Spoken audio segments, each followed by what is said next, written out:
क्षेत्र के समर्थ आचार्य श्री कुंकुन देव रचित ग्रंथादिराज समय सार पे स्वाध्याय चल रहा है। उसमें निजरा अधिकार अपना चल रहा है। 206 गाथा 206 गाथा तक अपना स्वाध्याय हुआ था। उसमें आत्मा का अनुभव की बात वहां तक अपने चली थी। अभी 207 207 नंबर की गाथा शुरू करते हैं। उसके पहले अमृतचंद्र आचार्य ने दो गाथा के बीच में एक काव्य लिखा है। 144 नंबर का है। तो ये आत्म अनुभव जो होता है उसकी क्या महिमा है, उसी बात को इस कलश में लिखा है। और साथ साथ में आगे जो गाथा आने वाली है 207 नंबर की, उसका जो विषय वस्तु है उसकी सूचना भी ये काव्य के अंतिम लाइन में दी है। तो इस प्रकार से इस काव्य का दो काम है। एक तो जो 206 गाथा में आत्मानुभव की बात की, उसकी महिमा की है। और उसकी अंतिम लाइन में आगे आने वाली जो 207 नंबर की गाथा है उसका विषय वस्तु क्या है, उसकी भी बात इसमें की है। तो वो गाथा, वो कलश जो है अमरचंद आचार्य देव का उपजाति छंद है, उसको मैं पढ़ता हूँ और उसको आगे फिर देखते हैं। अचिन्त्य शक्ति स्वयमेव देव, चिन्मात्र चिन्तामणिरेष यस्मात्, सर्वार्थ सिद्धात्मतया विद्यते, ज्ञानी किमन्यस्य परिग्रहेण। क्या कहते हैं? अचिंत्य शक्ति धारक अरे, चिंतामणि चैतन, सिद्धार्थ यह आत्मा ही है, कोई न अन्य। तभी प्रयोजन सिद्ध है, फिर क्यों पर किया। ज्ञानी जाने यह रहस्य, करे न पर किया। क्या कहते हैं कि जब आत्म अनुभव हुआ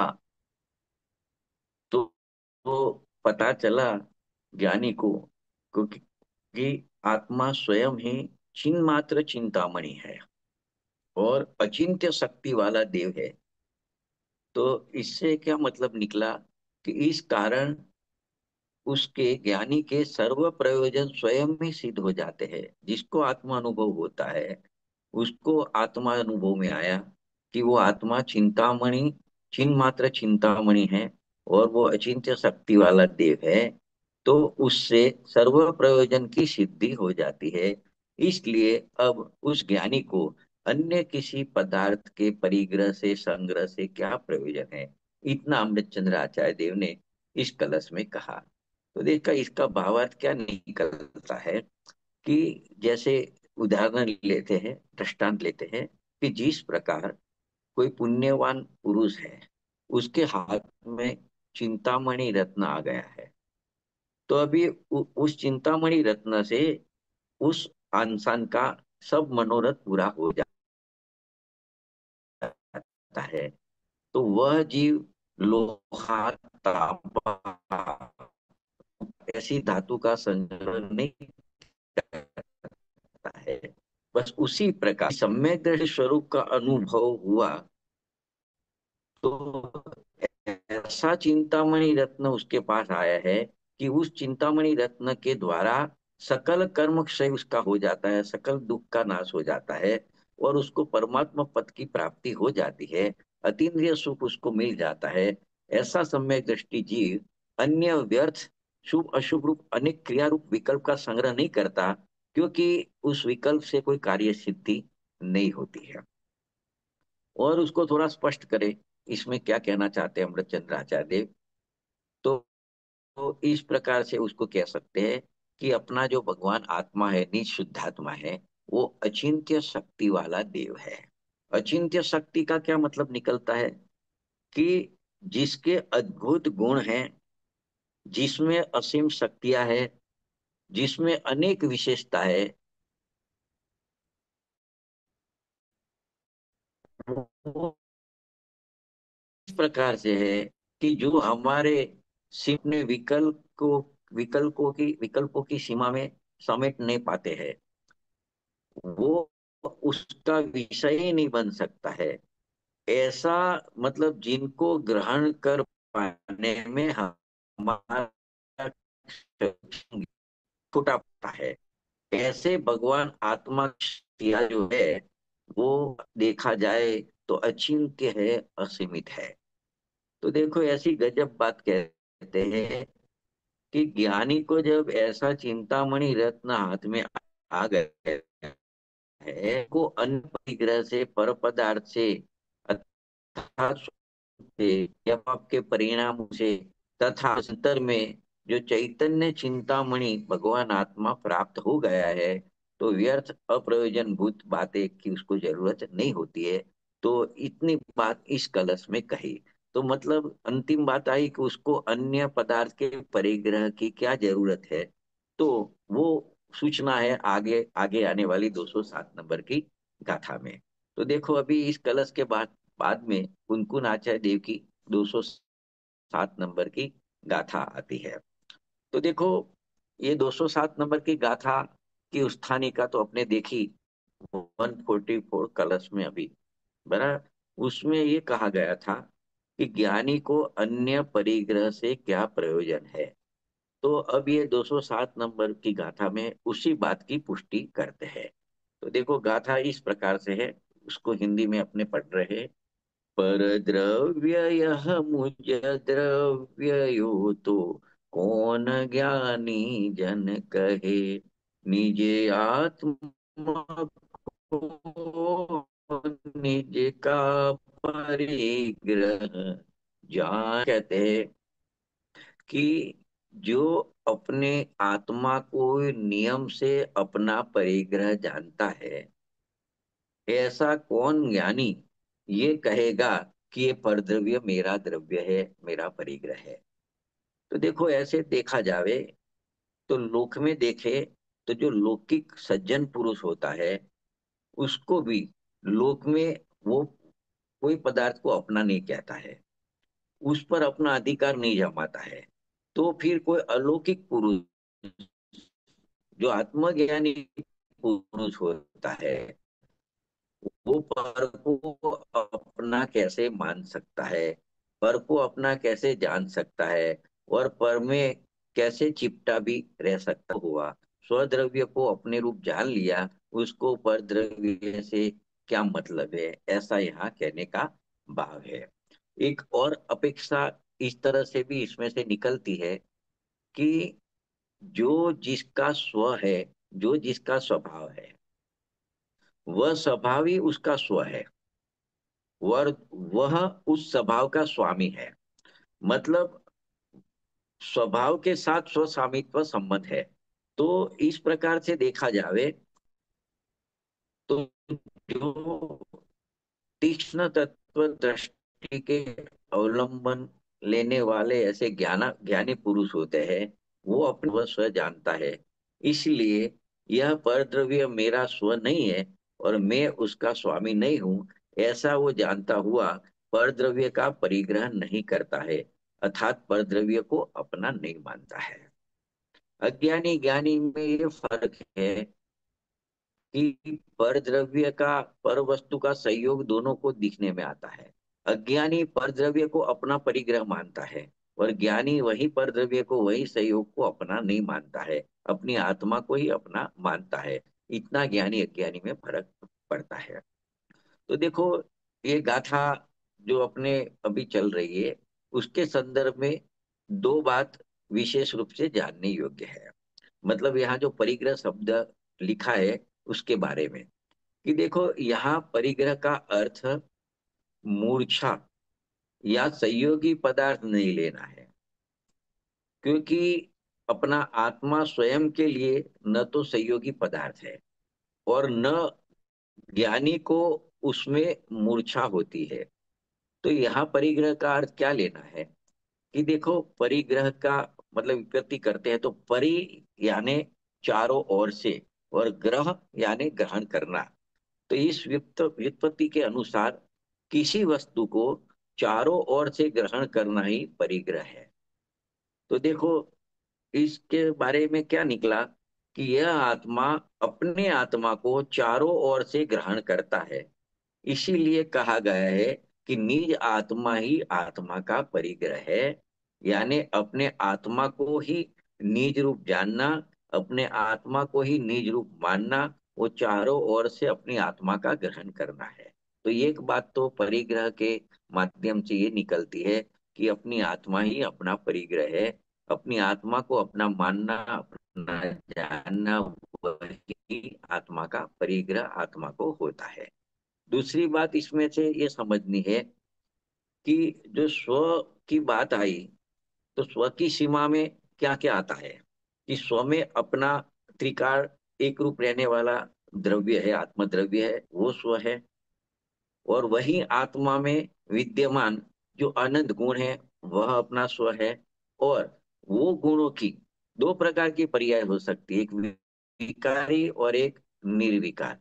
तो जो निर्विकार निर्मल पर्याय है, वो भी अपने स्व की सीमा में आता है।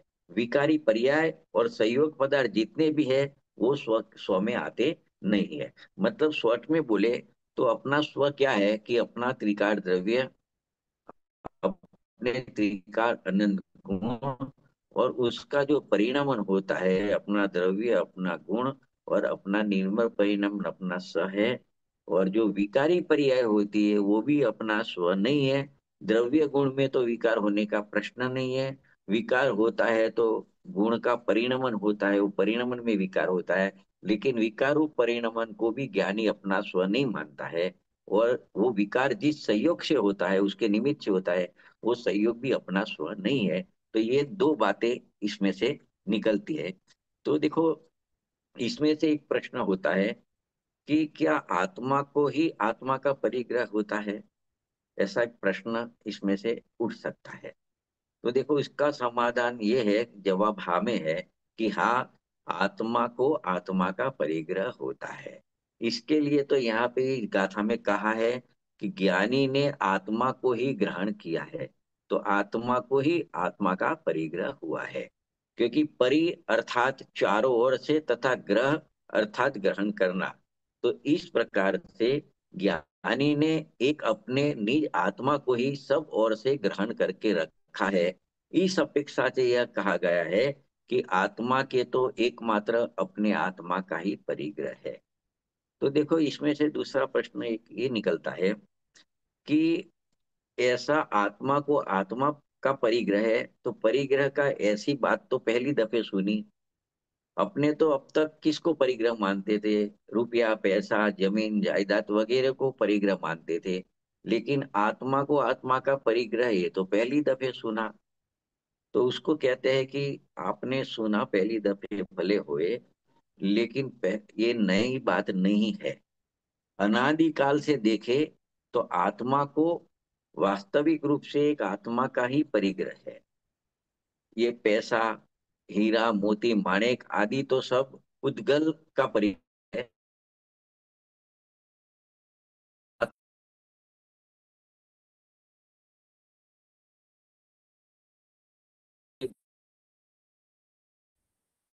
आ-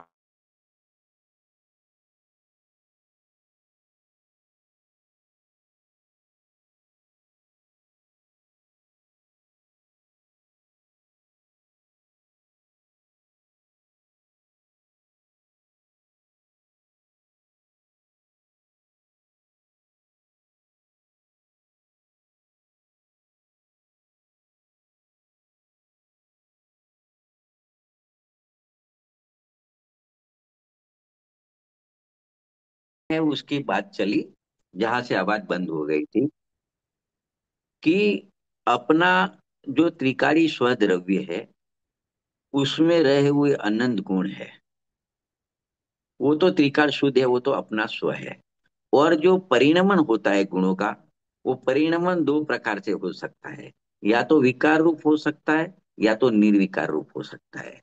पर के आश्रय से जो परिणमन होता है, वो नियम से विकार रूप होता है। और अपने स्वद्रव्य स्वगुण के आश्रय से जो परिणमन होता है, निर्विकार होते हैं। तो परिणमन लेना है, पर्याय लेनी है, तो जो निर्मल पर्याय है, निर्मल परिणमन है, वो अपना स है। मतलब अपना स्वद्रव्य, अपने अनंत स्वद्रव्य में रहे हुए गुण, और उसका जो निर्मल परिणमन होता है वो अपनी स्व की सीमा में आते हैं। तो ज्ञानी जानता है कि मेरा द्रव्य, मेरी गुण और मेरी निर्मल पर्याय ही मेरा स्व है। इसके लिए उसको ही मेरा स्व है ऐसा जानता है, तो वही उसका परिग्रह है। अन्य कोई परद्रव्य उसका परिग्रह नहीं है। तो एक तो ये बात चली। उसके बाद आगे देखे तो मैंने कहा इसमें दो बात विशेष रूप से जाननी है परिग्रह के बारे में। पहली बात तो परिग्रह का यहाँ पे क्या अर्थ किया है वो जानना है। और दूसरी बात इसमें है कि स्व की सीमा में क्या आता है, जो अभी बात चली। ये दोनों बात यहाँ विशेष ध्यान देने योग्य है।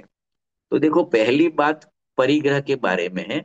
परिग्रह का अर्थ क्या इधर किया है इस गाथा में, कि परिग्रह का अर्थ देखो, पहले नहीं किया है उसकी बात कर रहे हैं। मूर्छा को परिग्रह कहते हैं। मतलब परिग्रह 24 प्रकार का बोलते हैं, 10 बहिरंग और 14 अंतरंग। 14 अंतरंग में पहला मिथ्यात्व है, वो मूर्छा परिग्रह है। ऐसा सूत्र आता है कि मूर्छा परिग्रह है। तो यहाँ मूर्छा को परिग्रह नहीं कहा, कोई सहयोगी पदार्थ को परिग्रह नहीं कहा, क्योंकि यहाँ आत्मा को आत्मा का परिग्रह बताया है। तो आत्मा को आत्मा का परिग्रह जानना तो कोई मूर्छा नहीं है, मिथ्यात्व नहीं है। और आत्मा कोई सहयोगी पदार्थ नहीं है। इसके लिए यहाँ परिग्रह का अर्थ कोई मूर्छा या सहयोगी पदार्थ लेना नहीं है। तो क्या लेना है यहाँ पे, कि देखो सामान्य प्रकार से तो अर्थ वही रहेगा, इसका विषय अपनी आत्मा आएगी। तो देखो, सामान्य अर्थ क्या है परिग्रह का? परि यानी चारों ओर से, और ग्रह माने ग्रहण करना। तो इस व्युत्पत्ति के अनुसार किसी वस्तु को चारों ओर से ग्रहण करना वो परिग्रह है। तो ज्ञानी ने चारों ओर से, हर एक रीति से अपनी आत्मा को ही ग्रहण किया है। तो आत्मा को आत्मा का ही परिग्रह है, ऐसा यहाँ पे कहा गया है। तो आत्मा को आत्मा का परिग्रह है, इसमें क्या होता है परिग्रह में? जैसे कोई वस्तु का संग्रह करते हो तो दिखता है, सोना चांदी रुपया पैसा। आत्मा आत्मा का परिग्रह करता है तो क्या करता होगा परिग्रह में ज्ञानी? तो क्या आत्मा को ही, मतलब निज रूप जानता है, और आत्मा को ही निज रूप मानता है, और आत्मा में ही लिपटा हुआ रहता है, उसमें लिप्त ही रहता है। वही आत्मा का परिग्रह हो गया, आत्मा को आत्मा का परिग्रह हो गया। तो एक तो ये बात हुई। दूसरी बात, जो स्व की बात आई, तो स्व क्या है, आत्मा का स्व क्या है? तो देखो, मतलब मेरा, हर एक को सोचना है कि मेरा स्व क्या है। तो मेरा त्रिकाली द्रव्य है, मेरा स्व है। उसमें विद्यमान जो अनंत गुण है वह मेरा स्व है। और गुणों की जो आत्मा के सन्मुख हुई हुई जो पर्याय है, वो नियम से निर्विकारी पर्याय होती है, वो पर्याय मेरा स्व है। कोई विकारी पर्याय मेरा स्व नहीं है, कोई राग की पर्याय मेरा स्व नहीं है, या तो कोई सहयोगी पदार्थ मेरा स्व नहीं है। तो इतनी बात यहाँ में विशेष है। इसके बाद एक अपना प्रश्न चला था कि कि आत्मा को आत्मा का परिग्रह होता है, कैसे होता है? मतलब आत्मा को आत्मा का परिग्रह है तो क्या? हाँ, आत्मा को ही आत्मा का परिग्रह है। क्योंकि परि यानी सर्व प्रकार से, ग्रह यानी ग्रहण करना। तो देखो, यहाँ ज्ञानी की बात चलती है। तो ज्ञानी ने एक अपने निज आत्मा को ही सब ओर से ग्रहण करके रखा है। उसको दूसरे कोई अन्य पदार्थ की रुचि नहीं है, उसमें रस नहीं है, उसको अपना स्व नहीं मानता है। अपनी आत्मा को ही उसने सर्व प्रकार से ग्रहण करके रखा है। अपनी आत्मा को ही स्वरूप जानता है, और अपनी आत्मा को ही स्वरूप मानता है। इस अपेक्षा से यह कहा जाता है कि आत्मा को तो एकमात्र आत्मा का ही परिग्रह होता है। तो देखो, एक प्रश्न और निकलता है कि ये रुपया, पैसा, सोना चांदी वगैरह परिग्रह, उसको तो परिग्रह अपने मानते थे। लेकिन ये कोई नया परिग्रह लगता है कि आत्मा को आत्मा का परिग्रह, ये तो पहली दफे सुना, नई बात सुनी। तो कहता है कि भैया तेरी मान्यता ऐसी है कि ये रुपया पैसा जड़ पदार्थ का परिग्रह आत्मा को होता है। बाकी देखे तो आत्मा को आत्मा का परिग्रह है, वो जो कहा वो कोई नई बात नहीं है। अनादिकाल से देखे तो आज तक अनंत काल गया, उसमें देखे तो खरी रीते देखे तो आत्मा को आत्मा का ही परिग्रह है, मतलब आत्मा आत्मा रूप ही रहा है, आत्मा ने आत्मा को ही ग्रहण किया है। ये कोई रुपया पैसा हीरा मोती माणिक आदि तो सब पुद्गल द्रव्य है, उसको आत्मा ग्रहण कर ही नहीं सकता है, क्योंकि एक द्रव्य दूसरे द्रव्य को अर्थ सकता नहीं है, कर सकता नहीं है। तो फिर आत्मा को परद्रव्य का परिग्रह कैसे हो सकता है? वो परद्रव्य पुद्गल है, उसको तो पुद्गल का ही परिग्रह कहा जाएगा, क्योंकि वास्तव में आत्मा उसको ग्रहण ही नहीं कर सकता है। तो आत्मा ने कभी भी परद्रव्य को ग्रहण ही नहीं किया है, उसने तो भूलकर उसको अपना माना है, ऐसी मान्यता का ग्रहण किया है, मिथ्या मान्यता का, लेकिन परद्रव्य का ग्रहण तो कदापि कभी भी किया नहीं है। तो देखो, ज्ञानी अपने को जानता है, ऐसे जानता है कि मैं तो ज्ञानानंद स्वभावी हूँ। तो इस प्रकार की जिसको अंतर में पकड़ हो गई है, उसको अपना आत्मा ही अपना परिग्रह होता है। देखो, दृष्टांत से देखे, प्रथमान योग उठा के देखे, तो भरत चक्रवर्ती का दृष्टांत तो बहुत प्रचलित होता है, कि जो भरत चक्रवर्ती थे, वो 6 खंड के राजा थे, उनको 6 खंड का राज्य था। 32 लाख विमान का स्वामी जो स्वर्ग का इंद्र होता है, सौदम इंद्र होता है, वो उसका मित्र था। तथापि उसके अंतर में यह निर्णय पक्का था कि मेरा तो ज्ञानानंद स्वभावी आत्मा ही मेरा परिग्रह है। ये चक्रवर्ती जो पद है, ये 6 खंड का राज्य है, ऐसा देव मित्र है, ये रानियां है, इसके प्रति वो तो मेरे नहीं है, उसके प्रति थोड़ा राग आता है, विकार होता है, राग विकार, वो भी मेरी वस्तु नहीं है, और वो मेरा स्व नहीं है, मैं उसका स्वामी नहीं हूँ, ऐसे वो जानते थे। तभी तो भरत जी घर में वैरागी, ऐसा प्रचलित कथन हो बन सकता है कि भरत जी घर में रहते थे, राज में रहते थे, रानियों के बीच में रहते थे, ऐसे उनके मित्र के बीच में रहते थे, फिर भी वो वैरागी थे। वो जो कहते हैं वो इसके आधार पे तो अपने कहते हैं। तो देखा, आत्मा का स्वभाव ही ऐसा है, वो एक रूप रहता है, स्थिर रहता है, अकृत्रिम है। ऐसे आत्मा की जिसको अंतर में दृष्टि होती है, तो उसकी पर्याय में ज्ञान आनंद की निर्मल दशा प्रकट हो जाती है। वह निर्मल दशा ही आत्मा का स्व होता है, और द्रव्य गुण और निर्मल पर्याय ही आत्मा के लिए स्व है, और आत्मा उसका स्वामी होता है, ऐसे ज्ञानी उसका स्वामी बनता है। तो देखो, इस प्रकार से इस गाथा में ये कहा गया है कि ज्ञानी जीव अपनी आत्मा को छोड़कर किसी अन्य पदार्थ या विकारी भाव, रागादि विकारी भावों को अपना नहीं जानते, अपना नहीं मानते। इसके लिए यहाँ पे कहा है कि ज्ञानी को परद्रव्य का परिग्रह नहीं है, उसको अपनी आत्मा को अपना जानता है, अपना मानता है, तो उसको अपनी आत्मा का ही परिग्रह है। इस प्रकार से ये 107, 107 नंबर की गाथा पूर्ण होती है। अब अपनी चलेगी 208 और 209 नंबर की गाथा। तो देखो, इसमें क्या है कि जो 207 नंबर में जो बात कही कि आत्मा को परद्रव्य का परिग्रह नहीं है, आत्मा को आत्मा का परिग्रह है, उसी बात को युक्ति सहित यहाँ सिद्ध करते हैं 208 और 209 नंबर की गाथा में। यहाँ ये बताते हैं कि ज्ञानी का क्या निश्चय है, ज्ञानी की क्या भावना निरंतर बनी रहती है, उसी बात को 208 और 209 नंबर की गाथा में बताते हैं, उसको सिद्ध करते हैं। कि देखो, 208 नंबर की गाथा इस प्रकार से है। परिग्रह कदी मेरा बने तो मैं अजीव बनूं, अरे मैं नियम से ज्ञाता ही इससे, नहीं परिग्रह मुझ बने। 209 नंबर की गाथा में कहते हैं, छेदाव या बेदाव को ले जाय नष्ट बनो भले, या अन्य को रित जाय पर परिग्रह न मेरा है, अरे। देखो क्या कहते हैं दोनों गाथा में। 208 नंबर में इतना बताते हैं कि यदि परद्रव्य रूप जो परिग्रह है वो मेरा होवे, तो मैं अजीव तत्व को प्राप्त हो जाऊं, लेकिन मैं तो ज्ञाता ही हूं, इसीलिए परद्रव्य रूप परिग्रह मेरा नहीं है। अब जब परद्रव्य रूप परिग्रह मेरा है नहीं, तो 209 नंबर की गाथा में कहता है, ये परद्रव्य रूप परिग्रह जो है वो छिद जावे, बीद जावे, कोई इसे ले जावे, अथवा वो नष्ट हो जावे, प्रलय को प्राप्त हो जावे, अधिक क्या कहे, चाहे जहां चले जावे, इससे मुझे क्या, क्योंकि यह परिग्रह वास्तव में मेरा है ही नहीं।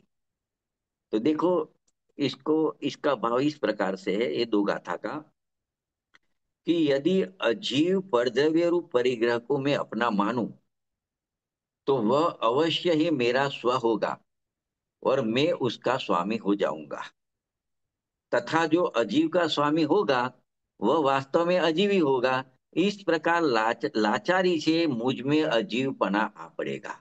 ये गाथा में ये कहना चाहते हैं, दोनों गाथा 208 नंबर की गाथा में। तो इसमें यहाँ पे ये बताना है कि मेरा स्व तो एक ज्ञायक भावी है, और मैं तो उसी का स्वामी हूँ, ज्ञायकपणे का स्वामी हूँ। इसीलिए मुझको अजीवपना कभी न हो। मैं तो ज्ञाता ही हूँ और ज्ञाता ही रहूंगा, और परद्रव्य का परिग्रह नहीं करूंगा। ये ज्ञानी की भावना बोलती है, ज्ञानी का निश्चय बोलता है। फिर परद्रव्य, चाहे परद्रव्य छीदे अथवा बीदे, अथवा कोई उसे ले जावे, अथवा प्रलय को प्राप्त हो जावे, अथवा चाहे जहां जाए परद्रव्य, जो भी हो उसका, मैं परद्रव्य को ग्रहण नहीं करता, क्योंकि परद्रव्य मेरा स्व नहीं है और मैं उसका स्वामी नहीं हूँ।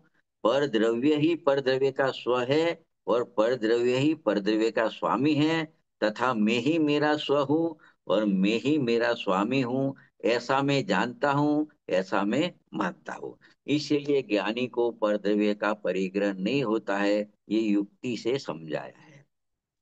तो देखो, इसमें भी ध्यान देने योग्य दो बातें है इसमें। एक तो मिथ्यात्व और रागादि भाव को ही यहाँ परद्रव्य रूप परिग्रह कहा है। परद्रव्य जड़ परिग्रह कहा ना, उसमें दो लिया, एक मिथ्यात्व और रागादि भाव लिए, और उनके ग्रहण से जड़त्व का होना बताया है। और दूसरी बात, जो छिद जाने का अर्थ टुकड़े हो जाना और बीत जाने का अर्थ छेद हो जाना किया है। तो देखो, इस पूरे अपने जो बात चली उसके आधार पर ये एक निष्कर्ष ये निकलता है कि मिथ्यात्व आदि जितने भी विकारी भाव है, मतलब उसको 14 प्रकार का अंतरंग परिग्रह कहा है। मिथ्यात्व, क्रोध, मान, माया, लोभ, और नौ नो कसाय। तो ये 14 प्रकार का जो परिग्रह, और बाह्य 10 परिग्रह बताया है, शरीर, धन, धान्य आदि, दास दासी, सोना चांदी आदि, वो 10 प्रकार का बाह्य परिग्रह, ये सभी मेरे नहीं है, मैं इसका नहीं हूं। फिर उसका कुछ भी क्यों न हो, मुझे आकुलता करने की कोई आवश्यकता नहीं है। तो ज्ञानी जीव भली भ्रांति इस बात को जानता है। तो देखो, इसका सीधा अर्थ क्या निकला, कि यहाँ जो अजीव शब्द आया उसका अर्थ मात्र शरीर, मन, वाणी या धन धान्य आदि नहीं लेना है, किंतु पाप पुण्य रूप जो रागादि भाव है वे भी अजीव है। और ये बात अपने जीव अजीव अधिकार में बहुत भली प्रकार से सिद्ध की है, कि रागादि भाव को है जीव की पर्याय में विकार, राग विकार, लेकिन उसको अजीव क्यों कहा, उसकी सिद्धि अपने जीव अजीव अधिकार, दूसरा अधिकार चला था पूर्व रंग के बाद में, उसमें अपने कर दिए, उसमें वो बात भी आ गई है। तो देखो, इसको इस तरह से समझ सकते हैं कि जो भगवान आत्मा है, अपनी जो आत्मा है, उसका स्वभाव तो ज्ञाता दृष्टा है, वो पूर्ण आनंद स्वभावी है। तो ऐसा मैं ही हूं, और मेरे अनंत गुण है, तो वो अनंत गुण भी मैं हूँ, तथा वो गुणों की जो समय समय की निर्मल पर्याय होती है वह भी मैं हूँ। इस प्रकार से द्रव्य से देखो, गुण से देखो, और उसकी शुद्ध पर्याय से देखो, तो वो सब मेरा स्व है और मैं उसका ही स्वामी हूँ। इसके विपरीत जो कुछ भी है, राग विकार है या संयोग है, वो मेरा स्व नहीं है, तो मैं उसका स्वामी कैसे बनूं, अथवा राग को मैं अपना कैसे जानूं, अपना कैसे मानूं, उसको कैसे ग्रहण करूं। अगर मैं उसको ग्रहण करूं तो मेरू को अजीव बनना पड़े, क्योंकि मैं उसको रागादि को स्व बोलूंगा अजीव को, और मैं उसका स्वामी बनूंगा, तो मेरू को भी अजीव बनना पड़ेगा। लेकिन राग जीव का स्वभाव नहीं है, राग जीव का विभाव है, ज्ञान तो जीव का स्वभाव है, लेकिन राग तो जीव का विभाव है। तो वो अपने स्वभाव से भिन्न है, तो अपने से भी भिन्न है। फिर चाहे वो रत्नत्रयी का राग क्यों नहीं हो, व्यवहार सम्यक दर्शन, व्यवहार सम्यक ज्ञान, व्यवहार सम्यक सम्यक चारित्र राग रूप है, ऐसा राग भी क्यों नहीं हो। या तो मतलब देव शास्त्र गुरु की श्रद्धा का विकल्प का जो राग है, वो भी क्यों नहीं, वो सब अजीव के खाते में जाता है। तो धर्मी जीव, ज्ञानी जीव तो ये कहता है, ये मानता है, ये जानता है कि उसे मैं ग्रहण करूं तो अवश्य ही वो मेरा स्व हो जाएगा, और मैं उसका अजीव का स्वामी हो जाऊंगा, तो मैं स्वयं अजीव हो जाऊंगा। इसके लिए वो कोई परद्रव्य संयोग रूप है वो भी मेरे नहीं है, उसके लक्ष्य जो राग विकार होता है वो भी मेरे नहीं है, वो मेरा स्वभाव नहीं है, तो मैं उससे भिन्न हूं। तो इस प्रकार से ज्ञानी चिंतन करता है। तो देखो, अस्थि नास्ति दो बात आ गई इसमें। अस्थि से कहा कि एक ज्ञायक भाव मेरा स्व है और मैं उसका स्वामी हूँ, और नास्ति से कहा ये रागादि अजीव मेरा स्व नहीं है और मैं उसका स्वामी नहीं हूँ। तो इसमें 24 प्रकार के परिग्रह को छोड़ने की बात सामान्य रूप से कही। देखो, यहाँ से विषय थोड़ा टर्न होता है, आगे की जो गाथा रही है उसके अनुसंधान में जा रहा है, टर्निंग पॉइंट है कि अभी खाली 24 प्रकार का परिग्रह छोड़ने की बात कही कि वो मेरा स्व नहीं है, मैं उसका स्वामी नहीं हूं, तो उसको कहेंगे सामान्य रूप से परिग्रह को छोड़ने की बात आई है, अथवा वो मेरा स्व नहीं है। अभी जो 210 से 214 गाथा चलेगी, मतलब 5 गाथा चलेगी इसके बाद में, ये 208-9 की बात चल रही है, उसमें सामान्य रूप से परिग्रह मेरा नहीं है, परद्रव्य रूप परिग्रह मेरा नहीं है, वो सामान्य रूप से बात कही। अभी जो 210 से 214 गाथा आएगी उसमें भी परिग्रह मेरा नहीं है वही बात आएगी, लेकिन उसमें विशेष रूप से परिग्रह को छोड़ने की बात आएगी। तो इस बात का संकेत देता हुआ ये गाथाएं 210 से 214 शुरू हुए, उसके पहले एक कलश दिया हुआ है अमृत चंद्र आचार्य देव ने, 145 नंबर का, वसंत तिल का छंद है। तो उसको पढ़ते हैं और उसमें ये बात बताते हैं कि सामान्य परिग्रह छोड़ने की बात तो 209 गाथा तक गई, अब विशेष रूप परिग्रह छोड़ने की बात 210 से 214 में आएगी। तो उसको बताता हुआ ये 145 नंबर का कलश है। इत्थं परिग्रहमपाच्य समस्तमेव सामान्यतः स्वपरयोरविवेकहेतुम् अज्ञानमुज्झितुमनायधुना विशेषात् भूयस्तमेव परिहर्तयुमयं प्रवृत्तम्। क्या कहते हैं कि स्वपर के अविवेक के कारण रूप समस्त परिग्रह को सामान्यपणे छोड़कर अब अज्ञान को छोड़ने का मन वाला जीव पुनः उस परिग्रह को ही विशेष रूप से छोड़ने के लिए प्रवृत्त हुआ है, ऐसा इस कलश में कहते हैं। तो इस कलश में मात्र इतना कहा है कि अब तक सभी परिग्रह के त्याग की चर्चा बिना किसी परिग्रह के नाम के उल्लेख किए बिना सामान्य रूप से कही गई थी। अब उसी बात को दृढ़ करने के लिए कि कोई परद्रव्य रूप परिग्रह मेरा नहीं है, उसी बात को दृढ़ करने के लिए विशेष नाम का उल्लेख पूर्वक विस्तार से कहते हैं, जिससे परिग्रह त्याग की भावना बलवान हो। तो ये इतना इस कलश में कहना है।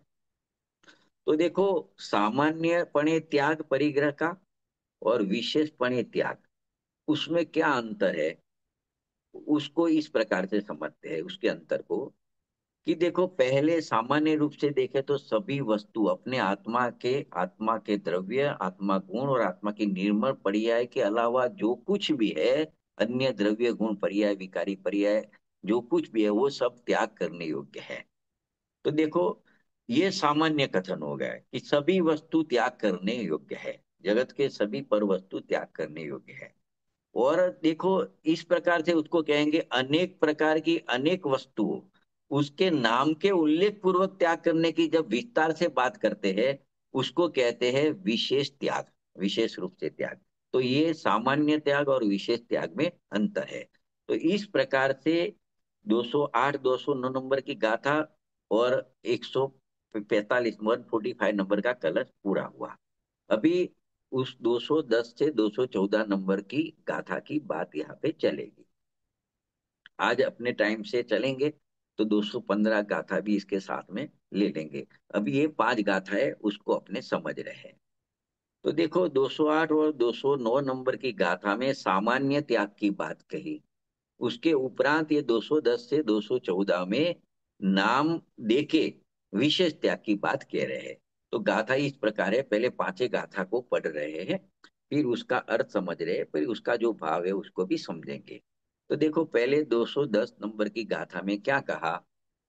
अनिच्छक कहाय परिग्रही, नहीं पुण्य इच्छा ज्ञानी के। इससे न परिग्रही पुण्य का वह, पुण्य का ज्ञायक रहे। यह एक नाम दिया परिग्रह का, पुण्य। उसके बाद वाली जो गाथा है 211 नंबर की, उसमें पाप नाम का परिग्रह की बात करेंगे। अनिच्छक कहाय परिग्रही, नहीं पाप इच्छा ज्ञानी के। इससे न परिग्रही पाप का वह, पाप का ज्ञायक रहे। तो एक पाप नाम का परिग्रह है, एक पुण्य नाम का परिग्रह है। 212 गाथा में भोजन संबंधी बात आएगी। असन यानी भोजन। अनिच्छक कहाय परिग्रही, नहीं असन इच्छा ज्ञानी के। इससे न परिग्रही असन का वह, असन का ज्ञायक रहे। तो पाप पुण्य की, पाप की और भोजन की बात है। अब पेय की, पान की बात आती है। अनिच्छक कहाय परिग्रही, नहीं पान इच्छा ज्ञानी के। इससे न परिग्रही पान का वह, पान का ज्ञायक बने। और अंतिम में बाकी का सब ले लिया 214 नंबर में। ये आदि विध विध भाव बहु ज्ञानी न इच्छे सर्व को। सर्वत्र आलंबन रहित बस, नियत ज्ञायक भाव सो। तो देखो, 5 गाथा इस प्रकार से है। जो अनिच्छुक है, जिसको इच्छा नहीं है, उसको अनिच्छुक कहते हैं। तो जो अनिच्छुक है वह, उसको ही अपरिग्रही कहा है। एक बात तो ये कही। दूसरी बात ये कही कि ज्ञानी पुण्य रूप धर्म को नहीं चाहता, इसीलिए वह पुण्य रूप धर्म का परिग्रह ही नहीं है, किंतु उसका ज्ञायक ही है, जानने वाला है। जो पुण्य के परिणाम आते हैं उसका जानने वाला है, उसका परिग्रह उसको नहीं है। तो 210वीं गाथा में पुण्य परिग्रह की बात की। 211 गाथा में वही बात की, खाली पुण्य की जगह पाप रूप अधर्म लिया। वहां पुण्य रूप धर्म लिया, यहाँ पाप रूप अधर्म लिया। कि जो अनिच्छक को अपरिग्रही कहा है, और ज्ञानी पाप रूप अधर्म को नहीं चाहता, उसकी इच्छा नहीं है, इसलिए वह अधर्म का परिग्रही नहीं है, किंतु उसका ज्ञायक ही है, जानना है। उसके बाद की गाथा में भोजन लिया। अनिच्छिक को अपरिग्रही कहा है, और ज्ञानी भोजन को नहीं चाहता, इसीलिए वह भोजन का परिग्रही नहीं है, किंतु उसका ज्ञायक ही है। चौथी गाथा में लिया, अनिच्छुक को अपरिग्रही कहा है, और ज्ञानी पेय को नहीं चाहता, इसीलिए वह पेय का परिग्रही नहीं है, किंतु उसका ज्ञायक ही है। और पांचवी 214 नंबर की गाथा में ये कहा, इस प्रकार और भी अनेक प्रकार के सभी भावों को ज्ञानी नहीं चाहता, क्योंकि वह तो सभी भावों से निरावलंब एवं निश्चित ज्ञायक भावी है। तो इस प्रकार से ये 5 गाथा का अर्थ है। तो देखो, मतलब यहाँ क्या कहना है। इच्छा ही परिग्रह है। जिसको इच्छा नहीं है, उसको परिग्रह भी नहीं है। क्योंकि इच्छा है वो अज्ञान में भाव है। जब तक अज्ञान बना रहता है तब तक इच्छा होती है। और अज्ञान में भाव ज्ञानी को नहीं होता, ज्ञानी के ज्ञान में भावी होता है। इसके लिए ये कह सकते हैं कि ज्ञानी के अज्ञानमय भाव रूप इच्छा का अभाव होने से ज्ञानी पुण्य को नहीं चाहता, ज्ञानी पाप को नहीं चाहता, ज्ञानी भोजन को नहीं चाहता, ज्ञानी पेय पदार्थ को नहीं चाहता, तथा ज्ञानी अनेक प्रकार के अन्य सभी भावों को भी नहीं चाहता। इसी कारण ज्ञानी के पुण्य पाप खान पान तथा अन्य सभी भावों का परिग्रह नहीं है। ज्ञानी तो ज्ञानमय ये ज्ञायक भाव के सद्भाव के कारण पुण्य पाप खान पान और सभी अन्य भावों का ज्ञायक ही है, जानने वाला है। भाव तो है लेकिन वह उसका जानने वाला ही है। तो देखो इस गाथा में धर्म इसमें क्या है, इसमें क्या निकला, जो पुण्य पाप जो बात लगाई, भोजन और पेय की बात कही, उसके स्थान पर हर एक गाथा में कोई भी एक गाथा लो, उसके स्थान पर राग, द्वेष, क्रोध, मान, माया, लोभ, कर्म, नोकर्म, मन, वचन, काय, क्षोत्र, चक्षु, घ्राण, रसना, स्पर्शन, ये 16 पद लगाकर 16 गाथा बना सकते हैं। और भी ऐसे पद रख के और भी गाथाएं बना सकते हैं। ज्ञानी को इसकी इच्छा नहीं है इसके लिए इसका परिग्रह नहीं है, सोयन सो की इच्छा नहीं इसके लिए सोयन सो का परिग्रह नहीं है। इस प्रकार से अनेक गाथाएं अपने बना सकते हैं। और ज्ञानी की क्या भावना है, क्या निश्चय है, क्या निर्णय है, उसको इस प्रकार से अपने समझ सकते हैं। तो इस प्रकार से देखे तो ज्ञानी अत्यंत निष्परिग्रह सिद्ध हुआ। तो इस प्रकार समस्त अन्य भावों के परिग्रह से शून्यत्व के कारण, रहित होने के कारण, जिसने समस्त अज्ञान का वमन कर डाला है, ऐसा ज्ञानी सर्वत्र अन्यत अत्यंत निरावलंबन होकर जो नियत संकोच की एक ज्ञायक भाव रूप रहता हुआ साक्षात विज्ञान गण आत्मा का अनुभव करता है। तो इस प्रकार से ज्ञानी का विशेषता की। तो देखो ज्ञानी को आहार की भी इच्छा नहीं होती, ऐसा कहा। इसीलिए ज्ञानी का आहार करना भी परिग्रह नहीं है। उसको आहार तो है लेकिन आहार की इच्छा नहीं है, तो आहार नाम का परिग्रह नहीं है, ऐसा तीसरी नंबर की गाथा में कहा, 212 नंबर की गाथा में। तो एक प्रश्न होता है कि आहार तो मुनिराज भी करते हैं, तो उनको इच्छा है कि नहीं आहार की? अगर इच्छा के बिना, इच्छा नहीं है तो आहार कैसे किया जा सकता है? एक प्रश्न है, समझो। जो कहा ऊपर, ज्ञानी को आहार की इच्छा नहीं है इसके लिए आहार का परिग्रह नहीं है, तो उस बात पे एक प्रश्न होता है कि आहार तो मुनिराज भी करते हैं, तो मुनिराज को इच्छा है कि नहीं? अगर नहीं है तो आहार कैसे कर सकते हैं? तो ये एक प्रश्न है। तो देखो इसमें क्या बात आती है कि पहले ये समझो कि जो एक क्षुधा होती है ना, भूख होती है, वो भूख क्यों होती है? भूख सहन क्यों नहीं होती? क्षुधा सहन क्यों नहीं होती? और उसकी इच्छा क्यों होती है? ये तीन बात को समझनी पड़ेगी। और ज्ञानी का इसके बारे में क्या मान्यता है, ये चार बातें समझेंगे तो इसका जवाब मिलेगा। ये देखो इसमें पहले असाता वेदनी का कर्म आता है। तो असाता वेदनी कर्म का उदय आता है, तो उदय से जठर अग्नि रूप क्षुधा उत्पन्न होती है, भूख लगती है। एक तो ये बात है। फिर उसको वो वेदना सहन क्यों नहीं होती? तो उसमें दूसरा कर्म लिया, वीर्य अंतराय के उदय से उसकी वेदना सहन नहीं की जा सकती है। तो फिर इच्छा क्यों होती है? मतलब खाने की, भोजन की इच्छा भी होती है। तो कहते हैं चारित्र मोह के उदय से आहार ग्रहण करने की इच्छा होती है। तो ये तीन बातें हैं। तो अभी देखो इसमें क्या कहते हैं, ज्ञानी को इच्छा ही नहीं है, ज्ञानी को परिग्रह ही नहीं है, वो बताना है। और उसको चारित्र मोह का उदय तो होता है, तो इच्छा तो होती है, फिर भी कहा यहाँ उसको इच्छा नहीं है। ऐसा क्यों कहा, ये समझने की बात है इसमें। तो देखो इसमें क्या कहते हैं कि जो इच्छा होती है ना, उसको ज्ञानी कर्मोदय का कार्य जानते हैं, कि चारित्र मोह के उदय का कार्य है कि जिससे भोजन की इच्छा होती है। फिर इच्छा होती है तो राग होता है, उसको वो रोग समान जानकर उसको मिटाना चाहते हैं। अपना स्वाद का पोषण करना नहीं है उनको, उनको तो वो राग भी मिटाना है। क्योंकि ज्ञानी को जो इच्छा हुई भूख की, मतलब भोजन की, उसकी अनुराग रूप इच्छा नहीं है। मतलब राग के ऊपर राग नहीं, इच्छा के ऊपर इच्छा नहीं है। तो उसको ऐसा नहीं है कि मेरी इच्छा ऐसी बनी रहे, नया नया खाते रहूं, नया नया भोजन करता रहूं, ऐसी उनकी इच्छा नहीं होती है। इच्छा तो हुई है भोजन की, फिर भी ऐसी इच्छा नहीं हुई है। इसीलिए उसको अज्ञान में इच्छा का अभाव है। और जो इच्छा हुई, राग हुआ, वो कर्म का उदय है, ऐसा वो जानते हैं, ऐसा वो मानते हैं। और वो जो पर जन्य कर्म के उदय से इच्छा हुई, उसके वो स्वामी नहीं बनते, उसका स्वामित्व ज्ञानी को नहीं होता। ज्ञानी को तो इच्छा हुई, राग हुई, उसका भी ज्ञान होता है, उसका स्वामित्व होता है। ज्ञान मेरा स्व और मैं ज्ञान का स्वामी, ऐसा होता है स्वामीपना। राग के साथ स्वामीपना नहीं होता। इसीलिए ज्ञानी को जो इच्छा हुई, उसका भी वो ज्ञायक ही है, जानना रही है। इस प्रकार शुद्ध नहीं की प्रधानता से ये कथन इस प्रकार से जानना। इसके लिए कहा कि ज्ञानी को इच्छा नहीं है। तो देखो, इसमें से एक प्रश्न और निकलता है, बहुत मार्मिक है, कि ज्ञानी को इच्छा की इच्छा नहीं है। आपने कहा इच्छा तो है, लेकिन इच्छा की इच्छा नहीं है, इसका क्या मतलब है?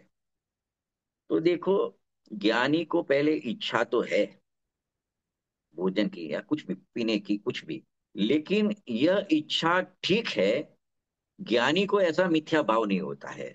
मतलब कोई भी राग आया तो राग तो आता है, लेकिन वो राग भला है, अच्छा है, ऐसा भाव ज्ञानी को मिथ्या भाव नहीं होता।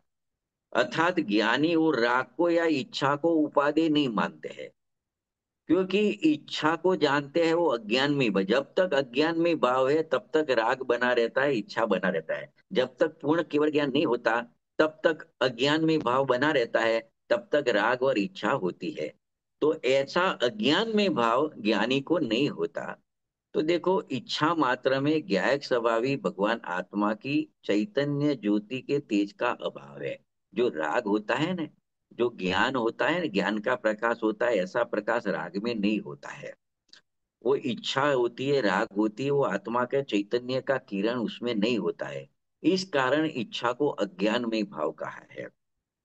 और दूसरी बात, ज्ञानी को इस इच्छा का स्वामीपना नहीं है, क्योंकि इच्छा राग है, वह राग है, अज्ञान है। और यहाँ अज्ञान का अर्थ मिथ्यात्व नहीं लेना है, क्योंकि यहाँ ज्ञानी को भी इच्छा बताई है। तो वो मिथ्यात्व वाला अज्ञान नहीं लेना है, औदैहिक वाला अज्ञान लेना है। जब तक उसको केवल ज्ञान नहीं हुआ है, तब तक ज्ञानावरणी कर्म का उदय है। और जितना उदय है उतना ज्ञान का अभाव है, अल्प ज्ञान है, तो बाकी का अज्ञान है, ऐसा अज्ञान लेना है। तो इस तरफ, इस इस प्रकार से कह सकते हैं कि ज्ञानी को कर्म के उदय से अज्ञान है, तो साथ में राग भी है। लेकिन वो राग की राग नहीं होता है, तो इच्छा की इच्छा नहीं होती। इस प्रकार से इच्छा की इच्छा ज्ञानी को नहीं होता है, ये कहने का मतलब है। दूसरी बात है कि राग है वो कर्म का कार्य है, आत्मा का नहीं है। तो उसमें थोड़ी शंका रहती है कि राग तो जीव में होता है और कर्म तो पुद्गल है, तो वो कर्म का कार्य ज्ञानी कैसे जानता है? तो देखो, एक ज्ञान होता है, एक राग होता है। तो ज्ञान तो आत्मा का स्वभाव होता है, और राग स्वभाव नहीं विभाव होता है। तो जब ज्ञानी अपने ज्ञान को अपना जानता है, और ज्ञान तो अपना ज्ञान स्वभाव आत्मा का है जानता है, तो राग को अपना नहीं जानता, तो फिर राग किसका रहा? कि राग कर्म के उदय से होता है, तो कर्म का रहा है। इस प्रकार से राग कर्म का कार्य ज्ञानी की सोच में रहता है, राग आत्मा का कार्य नहीं होता है। तो इस प्रकार ये गाथा में ये कहा कि ज्ञानी पुण्य, पाप, खान पान और अन्य आकाश आदि द्रव्य है, और जो रागादि विकारी भाव है, इनको अपना नहीं जानते, अपना नहीं मानते, और उन रूप परिणमित भी नहीं होते। इस कारण ज्ञानी को उसका परिग्रह नहीं है, ये यहाँ पे कहना है। तो इसके बाद में एक 146 नंबर का कलश लिखा, 2 लाइन का है, उसका अर्थ है कि यहाँ ये कहते हैं कि पहले बंदे हुए कर्म के उदय के कारण यदि ज्ञानी के उपभोग हो तो भले हो, परंतु राग के वियोग के कारण वे भोग उसके लिए परिग्रह पणे को प्राप्त नहीं होते हैं। मतलब तात्पर्य ये है कि बंध तो आत्मा के रागादि भावों से होता है। तो देखो, जो पूर्व बंध कर्म का उदय होता है, तो यदि ज्ञानी भोगते हुए दिखने में आते हैं, तो भी ज्ञानी को भोगने की इच्छा नहीं है। राग आता है फिर भी उसकी इच्छा नहीं है, तो उसको कहते हैं रागादि भाव का उसको अभाव है, इसके लिए उसको बंध होता नहीं है। तो इस प्रकार ज्ञानी को निष्परिग्रही कहा है। तो इसको, ज्ञानी को भोग होते हुए भी निजरा होती है, वो कैसे होती है? उसका एक बहुत अच्छा यहाँ पे प्रवचन सारथी कुनकुन आचार्य देव है, उसके 45 नंबर की गाथा है, उसका एक अच्छा दृष्टांत देके समझाया है, भगवान का दृष्टांत दिया है। अरिहंत भगवान जो होते हैं, सहयोग केवड़ी होते हैं, उनके पुण्य का फल तो रहता है। अरिहंत दशा में तीर्थंकर वगैरह होते हैं उनके, तो अतिशय वगैरह उनको होते हैं। लेकिन भगवान की वह उदय क्रिया है, कर्म के उदय में मिला हुआ है, और वो क्षण क्षण में खिर जाता है। इसलिए उनकी औदय क्रिया को क्षायी की क्रिया कहा है। तो उनकी क्रिया तो उदय की है, उदय में होने वाली कर्म के, लेकिन उसको क्षायी की क्रिया कही, क्योंकि वो सब पुण्य उदय में आके खिर जाता है। तो वो तो केवली भगवान की बात हुई। इसी प्रकार यहाँ कहते हैं, जो साधक जीव होता है साधक अवस्था में, जिसका वो स्वभाव सन्मुख जो हुआ है, उसको वर्तमान में रागादि भाव भी होते हैं, उदय क्रिया में रागादि भाव होते हैं। लेकिन वो राग की क्रिया उदय में आके खिल जाती है, निर्जर जाती है। इसके लिए ज्ञानी को, साधक को भोग होते हुए दिखते हैं, थोड़ा इच्छा राग दिखता है, फिर भी उसको निजरा है, ऐसा यहाँ पे कहना है। तो भगवान की जो वाणी होती है, गमन आदि क्रिया होती है, जड़ की क्रिया, वो उदय क्रिया है। तो और साधक की जो क्रिया है वो तो रागादि क्रिया है, लेकिन दोनों को खिर जाने वाली है, निर्जर जाने वाली है। तो इस प्रकार से ज्ञानी को ये सब होते हुए भी निजरा कही है। तो देखो, अरिहंत भगवान को जो जो उदय आता है, निश्चित रूप से उसका नाश होता है, इसीलिए उसे क्षायी की कहते हैं। इसी प्रकार धर्मी जीव को जो जो राग होता है, वो भी निर्जर जाता है, इसके लिए ज्ञानी को राग होते हुए भी निजरा कही है। तो इस प्रकार ये कलश में ये कहना चाहते हैं कि ज्ञानी को पूर्व कर्म के उदय अनुसार, भूमिका अनुसार कदाचित भोग भी दिखाई दे, राग भी दिखाई दे, तो भी उसको मिथ्यात्व की मान्यता रूप राग का अभाव होने से उसे तत्संबंधी मिथ्यात्व संबंधी बंध नहीं होता। इसके लिए वो भोग भी उसके परिग्रह पने को प्राप्त नहीं होते। इस प्रकार से अपने शुरू किया था, 207 गाथा से 214 तक गाथा समाप्त हुई। अभी अपना समय भी हो गया है, नहीं तो 215 गाथा ले लेते, 5-7 मिनट का है। लेकिन अभी अगले स्वाध्याय में लेंगे 215 नंबर की गाथा। आज का विषय 215 तक का सीमित किया था, बीच में अपनी 5-7 मिनट रिपीट करना पड़ा, वो आवाज नहीं थी। तो इसके लिए थोड़ा अपने ये 215 नंबर की गाथा नहीं लिए। इसमें देखो एक ही बात पुष्ट की है 215 नंबर में, कि ये तो वर्तमान की अभी तक बात चली। यहाँ उसको पुष्ट करते हुए कहते हैं, ज्ञानी को त्रिकाल संबंधी परिग्रह नहीं है। भूतकाल तो गया, वर्तमान में उसमें इच्छा से नहीं जोड़ते, और भविष्य में भी उसको भोगने की इच्छा नहीं है, तो त्रिकाल संबंधी उनको परिग्रह नहीं है, ऐसा 215 नंबर की गाथा में सिद्ध किया है। तो इस प्रकार से 215 नंबर की गाथा भी इस प्रकार से होती है। उसकी 2 लाइन में पढ़ लेता हूँ, फिर उसको समाप्त करते हैं। कि देखो, कर्म के उदय से होने वाले उपभोग अतीत, वर्तमान और अनागत, मतलब भूत, वर्तमान और भविष्य के बीच से 3 प्रकार का होता है उपभोग। अतीत का उपभोग तो समाप्त हो गया, तो परिग्रह को प्राप्त नहीं होता। भविष्य का उपभोग वांछित होने पर ही परिग्रह पने को धारण करता है, तो अभी तो वो भविष्य की बात है। और वर्तमान का उपभोग राग बुद्धि पूर्वक प्रवर्तमान होने पर ही परिग्रह भाव को धारण करता है। लेकिन ज्ञानी को ऐसा भाव आता ही नहीं है उसको धारण करने का, इसके लिए उसको 3 काल संबंधी परिग्रह नहीं है। वो बात 215 नंबर की गाथा में कही है। तो यहाँ पे अपने विराम लेते हैं। अगले सेशन में देखिए 216 गाथा से एक नया विषय शुरू होता है। 5-7 गाथा जितने अपने देखेंगे, जितनी सेट होएगी, उसमें मीनाक्षी पूरा दे दो। उसका